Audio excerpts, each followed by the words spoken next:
माननीय सभासदों, महामहिम राष्ट्रपति जी,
भारत माता की।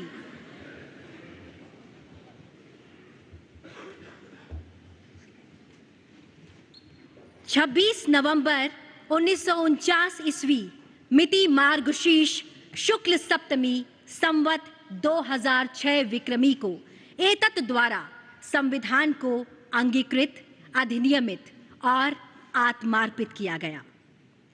हमारा संविधान हमारा स्वाभिमान, और ये हम सभी के लिए बड़े हर्ष और गर्व की बात है कि इस वर्ष देश संविधान को अंगीकार किए जाने की 76वीं वर्षगांठ मना रहा है।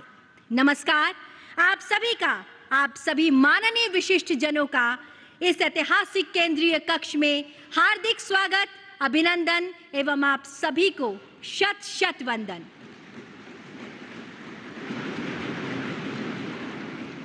इस कार्यक्रम का शुभारंभ करने हेतु मेरा सादर अनुरोध माननीय लोकसभा अध्यक्ष श्री ओम बिरला जी से कि आप मान्यवर कृपया स्वागत संबोधन प्रस्तुत करने की कृपा करें।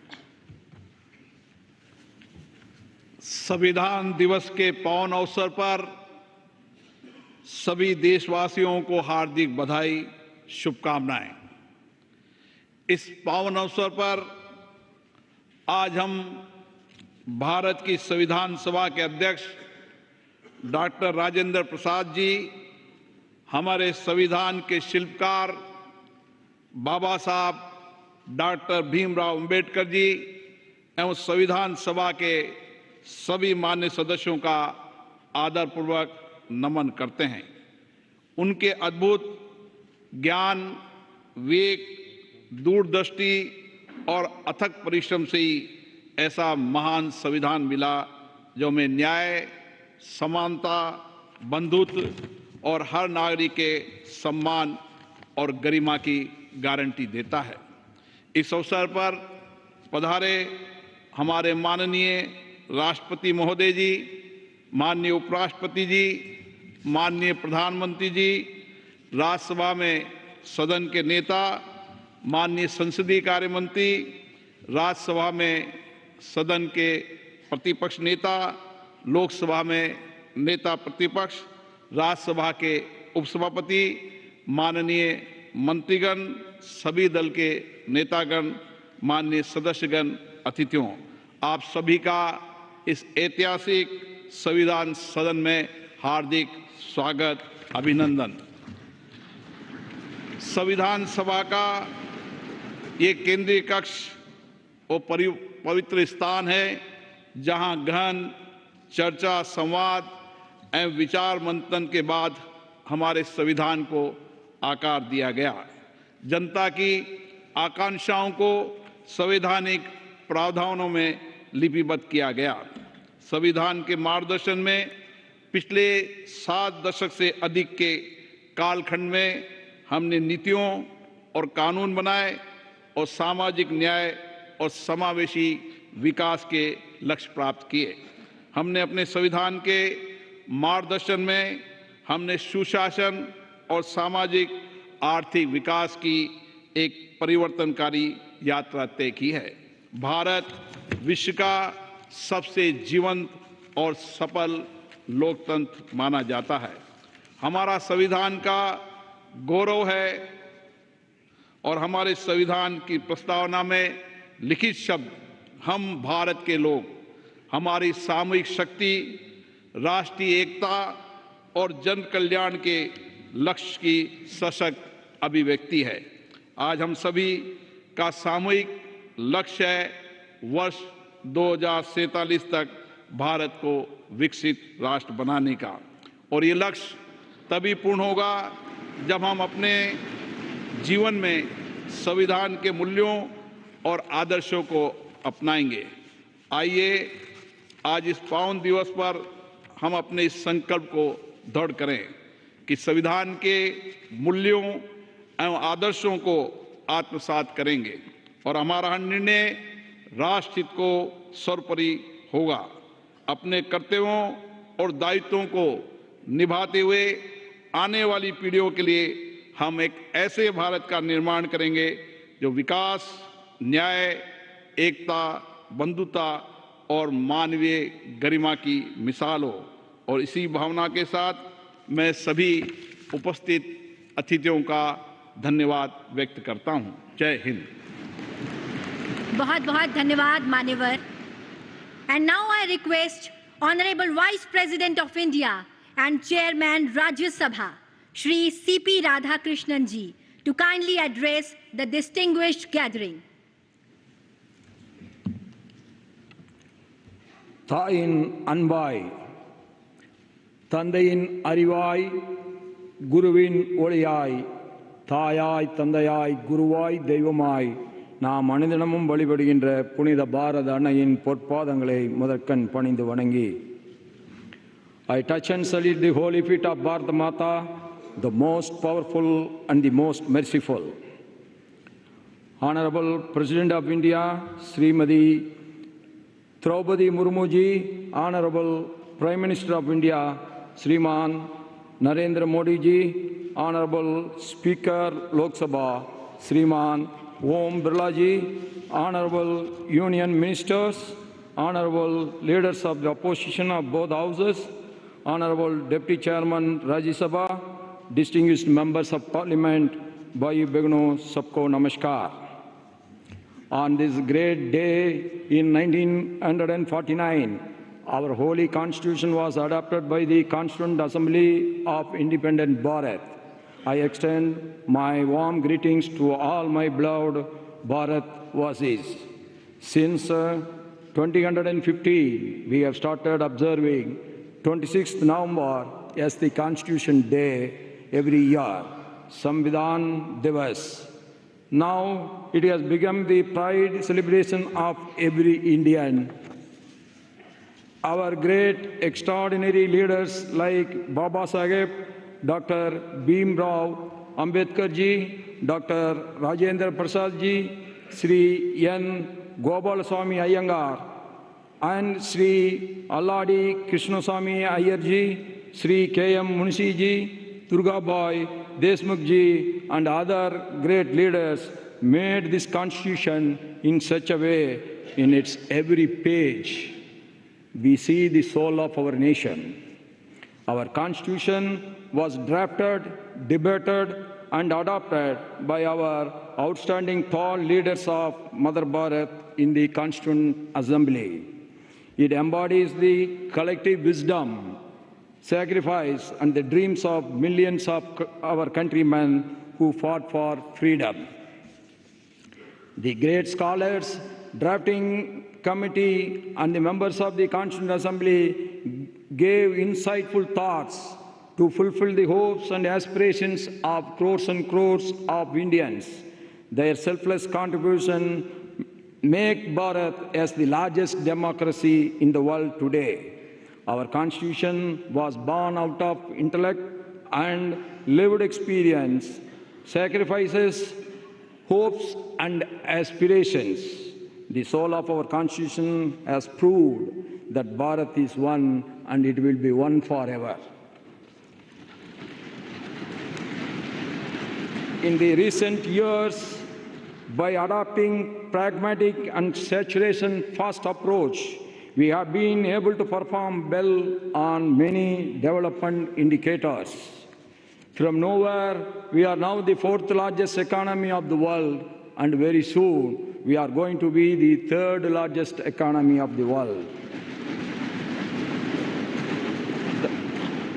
That is why the whole world is now looking at us. 25 crore brothers and sisters of India have been liberated from poverty in the last 10 years. This is a historical monument achievement never seen in the human history ever before. With the help of digital technologies, 100 crore people have been covered under various social security schemes. We have made the impossible possible. This year, we commemorated the 150th birth anniversaries of Sardar Vallabhbhai Patel ji, Bhagavan Birsa Munda ji, and also the 150th year celebrations of our patriotic national song, Vande Mataram. The pain and the sacrifice of our freedom fighters inspired us, and it will continue to inspire generations to come. The selfless struggle for independence fosters the spirit of patriotism, pride, and loyalty in the young minds of India. The whole world is now celebrating democracy, but democracy is not a new concept to our Mother Bharat. History reveals that democracy has been existing in the places like Vaishali in the north and the Chola rulers adopted Kudavolai in the south. That makes us proud to call Bharat as the mother of democracy.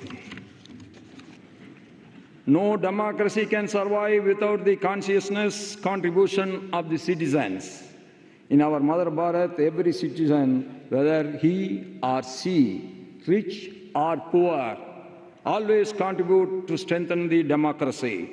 During the elections held in Jammu and Kashmir in 2024, after abrogation of Article 370, the voter turnout in large number make the world to understand our faith in democracy again.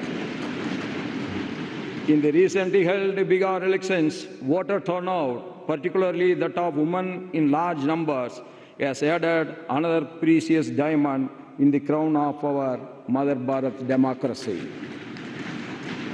The contributions made by the women members of the Constituent Assembly was uncomparable. On behalf of all of us, I pay our tributes to the great contributions of the women leaders in the Constituent Assembly.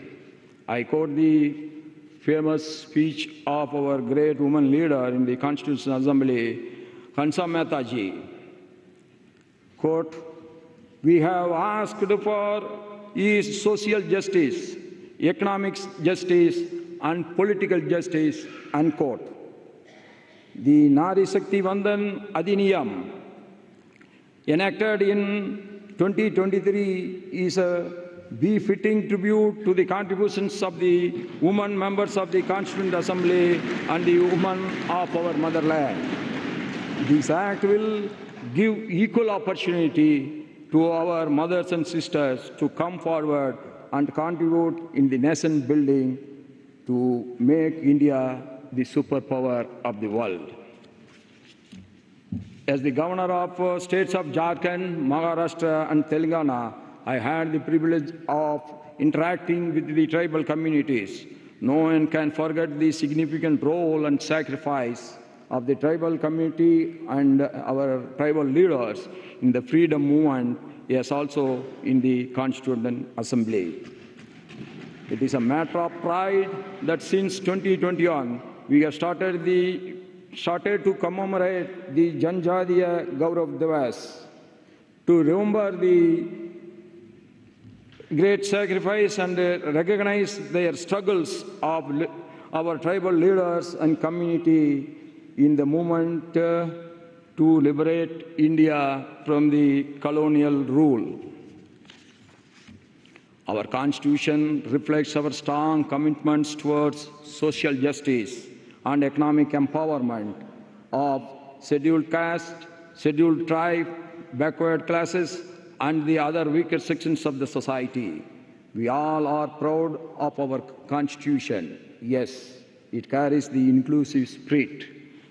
The ideals of justice, liberty, equality, and fraternity in the preamble ensure that every citizen, regardless of caste, creed, gender, language, region, or religion, has the rightful place in Bharat. The members of the Constituent Assembly debated and discussed over a period of 2 years, 11 months, and 17 days with one common goal: to create a landmark constitution for our motherland.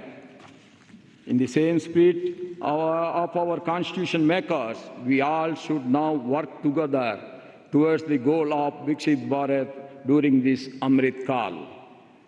In the globally changing economic and socio-political scenario, we all must be ready for reforms in many spheres. Electoral reforms, social reforms, judicial reforms, and financial reforms are very, very important. One nation, one tax, GST has added to the prosperity of the people and also ease of doing business.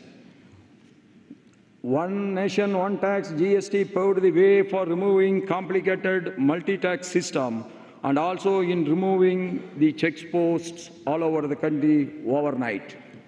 This proved that the government had a lot of faith in common man. Similarly, our Jandan Aadhaar mobile JAM have added to ease of living for crores of our Indian citizens. Direct benefit transfer, DBT, has ensured that the benefits reach the last citizen living in the remote corner of the country directly. No one is in between the government and the beneficiary. We all must use this modern science and technology with a constructive mind to achieve the ambitious goal of Viksit Bharat. No country can be made great just like that without the contribution of the people. We all have to perform our respective roles with duty consciousness. As people's representatives, it is our prime duty, be in the parliament or in the state legislators or in the local bodies, to adopt dialogue, debate, and discussion to serve the people's rightful aspirations. The greatest tribute to our magnificent Constitution on this day is to pledge ourselves to live up to the values of the Constitution. Jai Hind, long live Mother Bharat.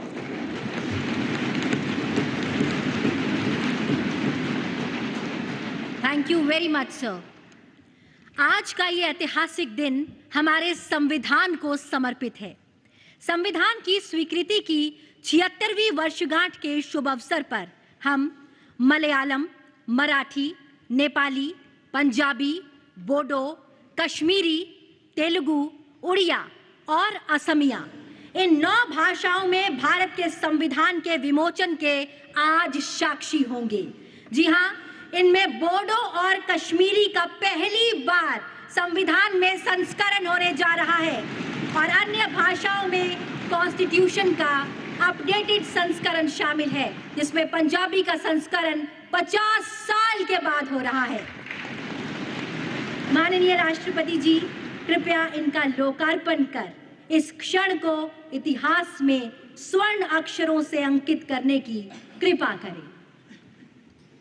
Bharat के संविधान का उसकी 8वीं अनुसूची में उल्लिखित 22 भाषाओं में से 9 भाषाओं असमिया, बोडो, कश्मीरी, मलयालम, मराठी, नेपाली, उड़िया, पंजाबी, तेलुगु का विमोचन किया जा रहा है, जिनमें बोडो और कश्मीरी नवीनतम प्रथम संस्करण है व अन्य भाषाओं में अद्यतन संस्करण है।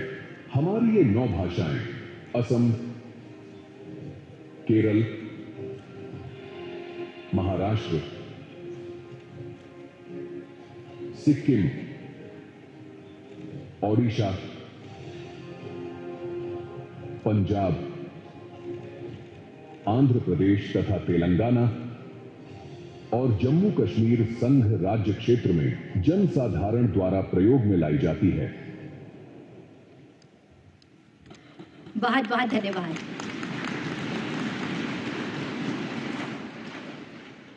संविधान में अंकित चित्रों से भारत का अंतर्मन झांकता है। संविधान में इन चित्रों को उकेरा शांति निकेतन के कला भवन के प्राचार्य एवं विख्यात चित्रकार नंदलाल बोस जी और उनकी टीम ने। इन्हीं की सुंदर झलक है पुस्तक भारतीय संविधान में कला और कैलीग्राफी। अब मेरा विनम्र अनुरोधन है आपसे माननीय राष्ट्रपति जी कि आप इस प्रकाशन का रिलीज करने की कृपा करें।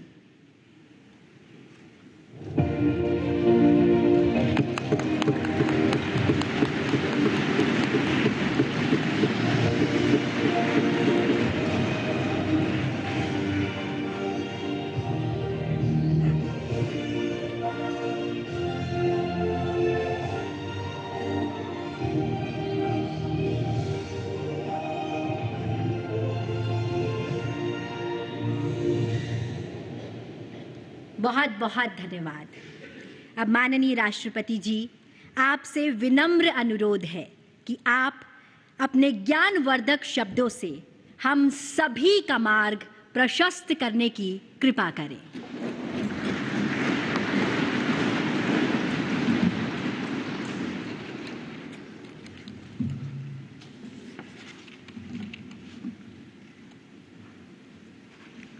उपराष्ट्रपति श्री सीपी राधाकृष्णन जी, प्रधानमंत्री श्री नरेंद्र मोदी जी, लोकसभा अध्यक्ष श्री ओम बिरला जी, राज्यसभा के उपसभापति श्री हरिवंश जी, राज्यसभा में सदन के नेता श्री जेपी नड्डा जी, राज्यसभा में विपक्ष के नेता श्री मल्लिकार्जुन खड़गे जी, संसदीय कार्य मंत्री श्री किरेन रिजिजू जी, लोकसभा में विपक्ष के नेता श्री राहुल गांधी जी, सभी सांसदगण और प्यारे देशवासियों, संविधान दिवस के ऐतिहासिक अवसर पर आप सबके बीच आकर मुझे हार्दिक प्रसन्नता हो रही है। आज ही के दिन 26 नवंबर 1949 को संविधान सदन के इसी केंद्रीय कक्ष में संविधान सभा के सदस्यों ने भारत के संविधान के निर्माण का कार्य संपन्न किया था। आज ही के दिन उस वर्ष हम भारत के लोगों ने अपने संविधान को अपनाया था। स्वाधीनता के बाद संविधान सभा ने भारत की अंतरिम संसद के रूप में भी कर्तव्य निर्वहन किया।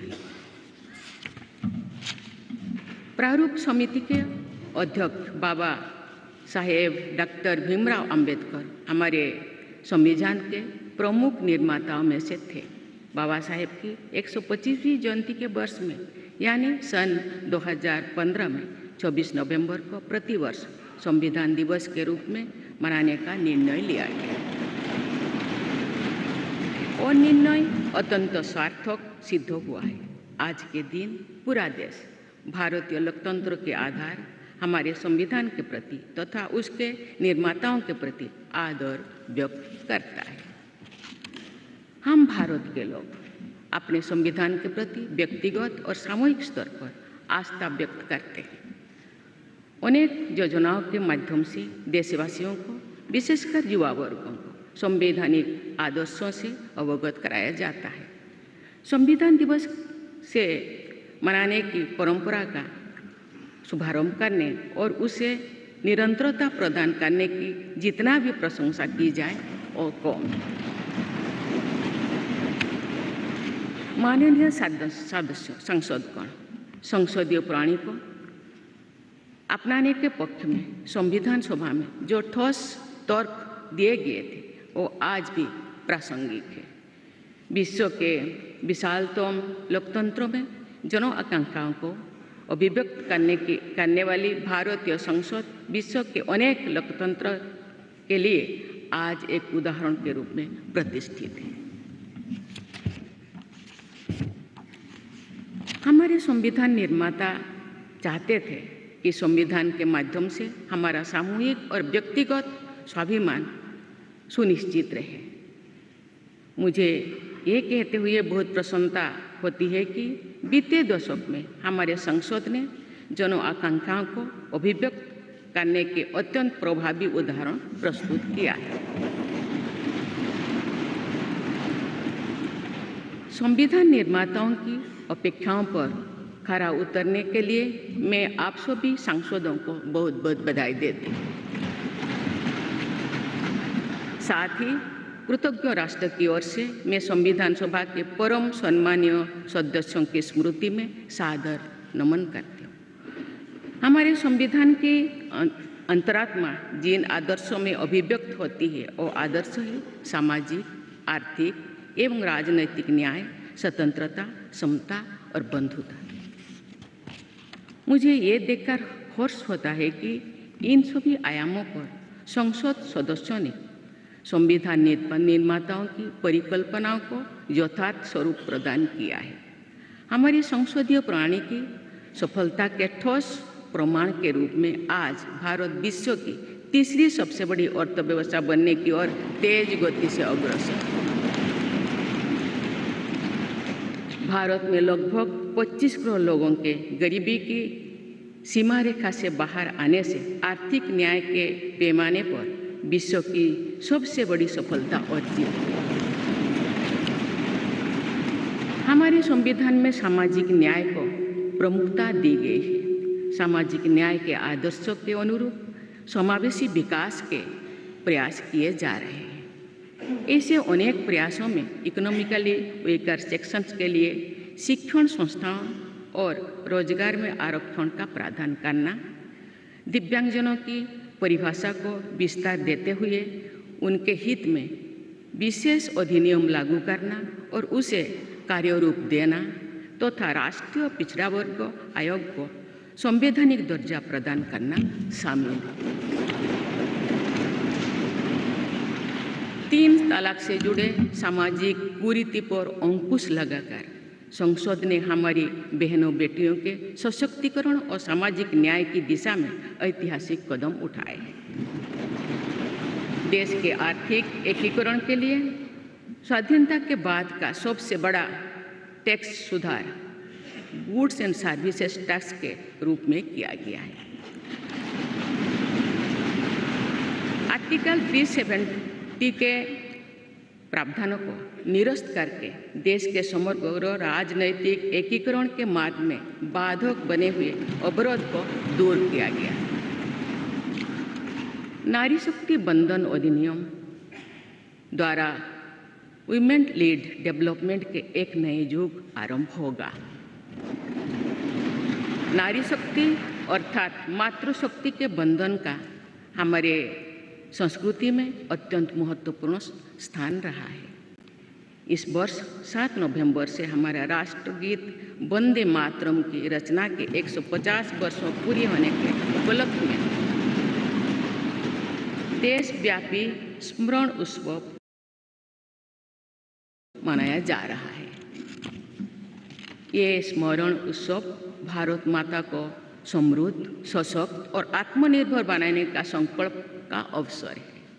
मुझे विश्वास है कि इस राष्ट्रीय संकल्प की सिद्धि के लिए आप सभी सदस्यगण देशवासियों को दिशा और प्रेरणा प्रदान करेंगे।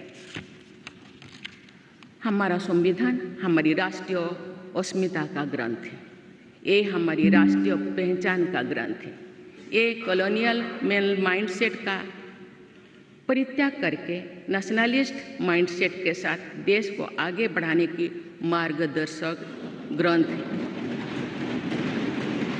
इसी भावना के अनुरूप सामाजिक और तकनीकी बदलाव को ध्यान में रखते हुए क्रिमिनल जस्टिस सिस्टम से जुड़े महत्वपूर्ण अधिनियम लागू किए गए। दंड के स्थान पर न्याय की भावना पर आधारित भारतीय न्याय संहिता, भारतीय नागरिक सुरक्षा संहिता और भारतीय साक्ष्य अधिनियम को लागू किया गया है। ऐसे अनेक प्रगतिशील वैधानिक को सार्थक विमर्श के बाद पारित करने के लिए मैं संसद सदस्यों की मुक्त कंठ से सराहना करती हूँ। संविधान संशोधन के प्रावधानों के महत्व पर चर्चा करते हुए इस बात को रेखांकित किया गया था कि संविधान में ही ऐसी व्यवस्था होनी चाहिए जिसके बल पर भावी पीढ़ियां आवश्यक अनुसार समयानुकूल संशोधन कर सकें। इस प्रकार संविधान निर्माताओं ने हमारे संविधान को गतिशीलता और जीवंतता प्रदान की है। माननीय सांसदगण, हमारे संविधान निर्माताओं ने भारत के लोकतंत्र को संवैधानिक आधार प्रदान करने के साथ साथ हमारी राष्ट्रीय एकता का ताना बाना भी बुना। संविधान निर्माण में अग्रणी भूमिका निभाने के साथ साथ सरदार पटेल ने अनेक रियासतों के विलय का महान कार्य करके भारत की एकता को नया स्वरूप दिया। इस वर्ष सरदार पटेल की 150वीं जयंती देशवासियों ने मनाई। उनकी 150वीं जयंती के उपलक्ष्य में पिछले वर्ष से आगामी वर्ष तक चलने वाले कार्यक्रम के माध्यम से देशवासी राष्ट्रीय एकता तथा गौरव की आदर्श से जुड़ेंगे। हमारी संसद हमारे राष्ट्र का प्रतिबिंब है। लौह पुरुष सरदार वल्लभ भाई पटेल के आदर्शों को प्रसारित करने तथा कार्यरूप देने में आप सबका योगदान महत्वपूर्ण है। जौन अभिव्यक्ति को परिलक्षित करने वाली हमारे संसदीय प्रणाली विभिन्न आयामों पर और अधिक मजबूत होती गई है। वयस्क मताधिकार का प्रावधान करके हमारे संविधान द्वारा जनता के विवेक पर जो आस्था व्यक्त की गई है, उसकी सफलता की विश्व के अन्य अनेक देशों में सराहना की जाती है। पिछले कुछ वर्षों के दौरान महिला मतदाताओं द्वारा बढ़ चढ़कर मतदान करना हमारी लोकतांत्रिक चेतना को विशेष सामाजिक अभिव्यक्ति देता है। महिला, युवा, गरीब, किसान, अनुसूचित जाति और जनजाति समुदाय के हमारे देशवासी, मिडिल क्लास तथा न्यू मिडिल क्लास के लोग हमारी लोकतांत्रिक प्रणाली को पंचायत से संसद तक मजबूती से दे रहे हैं। हमारी समावेशी लोकतंत्र में जन जन की भागीदारी को प्रोत्साहित किया जा रहा है। धरती आबा भगवान बिरसा मुंडा की जयंती के दिन जनजातीय गौरव दिवस मनाने की परंपरा शुरू की गई है और उसे बहुआयामी विस्तार दिया जा रहा है। भगवान बिरसा मुंडा की 150वीं जयंती से जुड़े समारोह देश भर में वर्षों पर्यंत आयोजित हुई। विरासत और विकास को जोड़ने वाली जनजातीय परंपराओं का संरक्षण और संवर्धन किया जा रहा है। संवैधानिक आदर्शों में निहित सर्वसमावेशी दृष्टि हमारी शासन व्यवस्था को दिशा प्रदान करती है। हमारे संविधान में निहित नीति निर्देशक तत्व हमारी शासन व्यवस्था के लिए मार्गदर्शन प्रदान करते हैं। संविधान सभा के अध्यक्ष डॉक्टर राजेंद्र प्रसाद ने कहा था कि जो स्वाधीनता हमने प्राप्त की है उसकी रक्षा करना और उसको बनाए रखना तथा जनसाधारण के लिए उसको उपयोगी बनाना उन पर निर्भर करता है जो इस संविधान का क्रियान्वयन करेंगे। ये प्रसन्नता का बात है कि हमारी संसद ने डॉक्टर राजेंद्र प्रसाद जी के अपेक्षा के अनुरूप राष्ट्रहित में कार्य किया है तथा जन सामान्यों के जीवन को बेहतर बनाने के लिए निरंतर प्रयास किए। अंत्योदय की इसी दृष्टि के साथ आधुनिक विकास का समन्वय करके भारत विश्व समुदाय के समूह विकास का एक नया मॉडल प्रस्तुत कर रहा है। विश्व स्तरीय इंफ्रास्ट्रक्चर के विकास से लेकर जन कल्याण की सुविधाओं को 100% लाभार्थियों तक पहुंचाने के प्रयास हमारी राष्ट्रीय प्रगति को अतुलनीय विस्तार देते हैं। संवैधानिक व्यवस्था के अनुसार आगे बढ़ते हुए हमारे देश की कार्यपालिका, विधायिका और न्यायपालिका ने देश के विकास और देशवासियों के जीवन को संबल प्रदान किया है। संसद के दोनों सदनों के सदस्यों ने हमारे देश को आगे बढ़ाने के साथ साथ गहन राजनीतिक चिंतन की स्वस्थ परंपरा विकसित की है। आने वाली कालखंड में जो विभिन्न लोकतंत्रों और संविधानों का तुलनात्मक अध्ययन किया जाएगा तो भारतीय लोकतंत्र और संविधान का विवरण स्वर्णाक्षर में किया जाएगा। आप सभी सदस्यगण हमारे संविधान और लोकतंत्र की इस गौरवशाली परंपरा के संवाहक भी है, निर्माता भी है और साक्षी भी है। मुझे विश्वास है कि हमारी संसद के दिशा निर्देश में भारत को विकसित राष्ट्र बनाने के संकल्प को अवश्य सिद्ध किया जाएगा। इसी दृढ़ विश्वास के साथ मैं सभी माननीय सदस्यों को संविधान दिवस के पुनः बधाई देती हूँ और सभी देशवासियों की स्वर्णिम भविष्य की कामना करती हूँ। धन्यवाद। जय हिंद, जय भारत।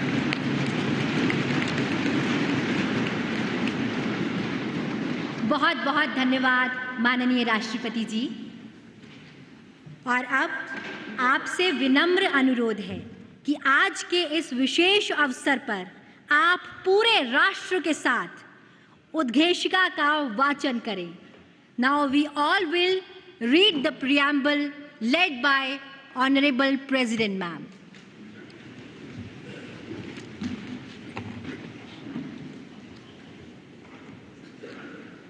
हम भारत के लोग भारत को एक संपूर्ण प्रभुत्व संपन्न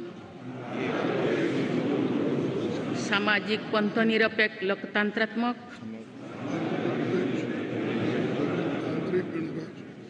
गणराज्य बनाने के लिए तथा उसके समस्त नागरिकों को सामाजिक, आर्थिक और राजनैतिक न्याय, विचार, अभिव्यक्ति, विश्वास, धर्म और उपासना की स्वतंत्रता, प्रतिष्ठा और अवसर की समता प्राप्त कराने के लिए तथा उन सब में व्यक्ति की गरिमा और राष्ट्र की एकता और अखंडता सुनिश्चित करने वाली बंधुता बढ़ाने के लिए दृढ़ संकल्प होकर अपनी इस संविधान सभा में आज तारीख 26 नवंबर 1949 ईस्वी को एतद्द्वारा इस संविधान को अंगीकृत, अधिनियमित और आत्मार्पित करते हैं।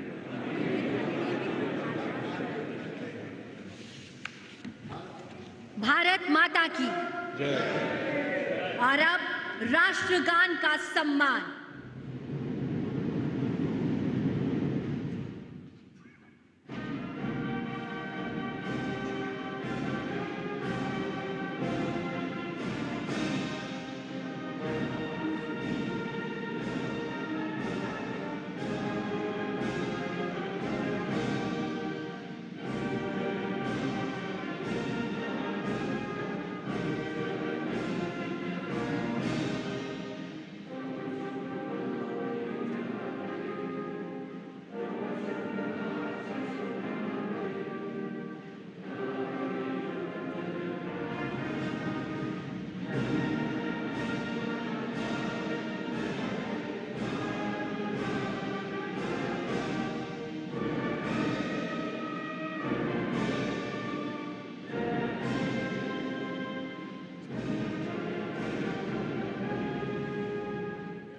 भारत माता की जय।